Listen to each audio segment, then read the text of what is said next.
I think that's a nice picture of the Holy Family. We have possibly Saint Joseph, Jesus, and Mother Mary. I like that photo. My name's Adam Broussard, and today I'm going to read another little chapter in this book that I had read before, Trustful, Surrender to Divine Providence, The Secret of Peace and Happiness. And man, I come across a chapter that was something I read literally every day. And so I want to share it with the world, obviously. That's why I'm recording this video. And it's titled, We Do Not Ask Enough. So, what do we not ask enough of? And in a world today that we think has changed from Jesus' time, which has not, we still have fighting and sin and horrible things happening. What do we pray for? How do we pray? And I think it's more so time for people to reflect on themselves and their relationship with Jesus during during every day, really. It's not just this time, because we think things are going on with overseas and wars and mass shootings and all that kind of stuff. So, just jump right into it. We do not ask enough. It is clear then that we do not receive anything because we do not ask enough. Pooh! How many of y'all pray every day asking, and then you hear that sentence, and it is clear then that we do not receive anything because we do not ask enough. Well, let me keep rolling. God could not give us little. He could not restrict his liberty to small things without doing us grave harm. Do not misunderstand me. I am not saying that we offend God if we ask for temporal benefits or to be freed from misfortune, which is probably most of our prayers, mine including. Obviously, prayers of this kind can rightly be addressed to him by making the condition that they are not contrary to his glory or our eternal salvation. But as it is hardly likely that it would redound to his glory for him to answer them, or to our advantage to have them answered if our wish is in there. It might be repeated that as long as we are content with little, we run the risk of obtaining nothing.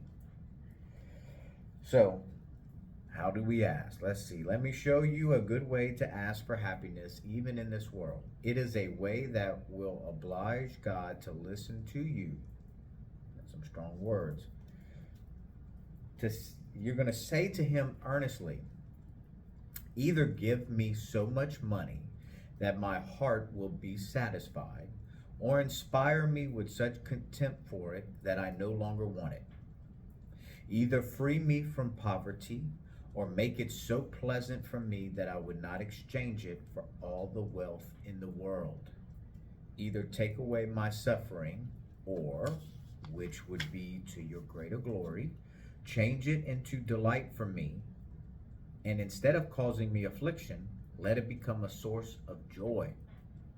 You can take away the burden of my cross, or you can leave it with me without my feeling its weight. You can extinguish the fire that burns me, or you can let it burn in such a way that it refreshes me as it did the 3 youths in the fiery furnace. I ask you for either one thing or the other. What does it matter in what way I am happy? If I am happy through the possessions of worldly goods, it is you I have to thank. If I am happy when you deprive of them, if I am happy when deprived of them, it gives you greater glory, and my thanks are all the greater. And it goes on to say, this is the kind of prayer worthy of being offered to God by a true Christian. When you pray in this way, do you know what the effect of your prayers will be? First, you will be satisfied whatever happens.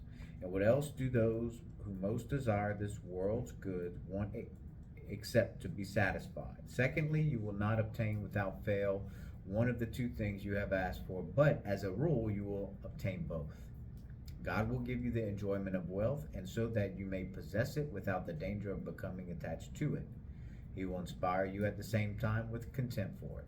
He will put an end to your sufferings, and even more, he will leave you with a desire for them, which will give you all the merit of patience without having to suffer. In a word, he will make you happy here and now, and least your happiness should do you harm. He will let you know and feel the emptiness of it. Can one ask for anything better?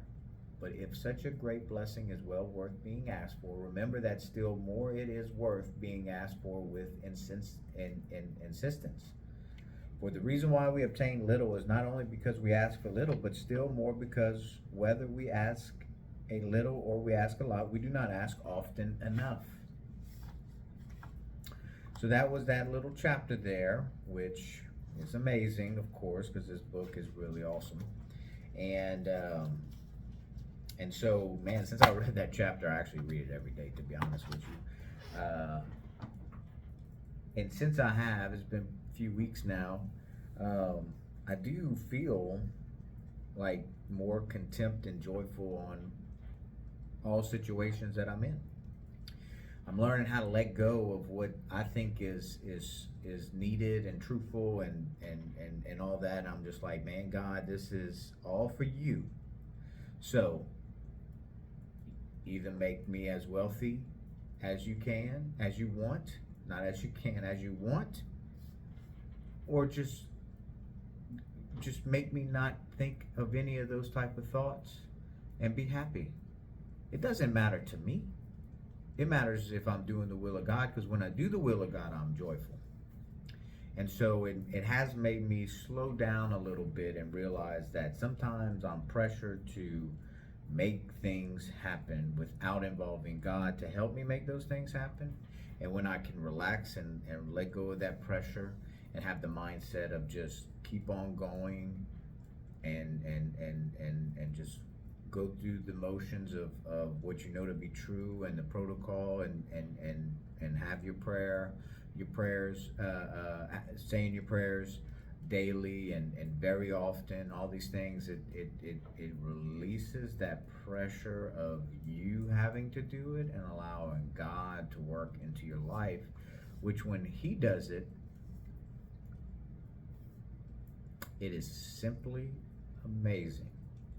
And so I had shared a video actually a few weeks ago of the little letter that he wrote to me because he's awesome. And so I'll share a little link on there, but it says, "You are good. I believe you have what it takes." And I believe you guys have what it takes, anybody watching this. And so if you like what you see, go ahead and like and subscribe. I share daily meditations often on the YouTube shorts because I think it's, I get a lot of comments about just people that need to read them. And guess what? I'm the one that needs to read them as well. And if you think that I'm posting a lot of them, it's because I get a lot of them per day. And they're all worth the read. They're short bursts of good reflections and something to sit and digest and think about. And I get some ugly comments too, but that's only because the devil doesn't want me to share this. So I'm gonna keep on doing what I'm doing. And if y'all have any prayers that y'all would like me to pray for, I'd be happy to do it. And just please pray for me and my family, and as we go on this walk together. And I just enjoy shooting these videos, so whether y'all watch it or not, it's irrelevant to me. I want to glorify God. And my gut feeling says keep on doing this and sharing the good news with the people. So y'all have a great day, and we'll see you next time. Thanks.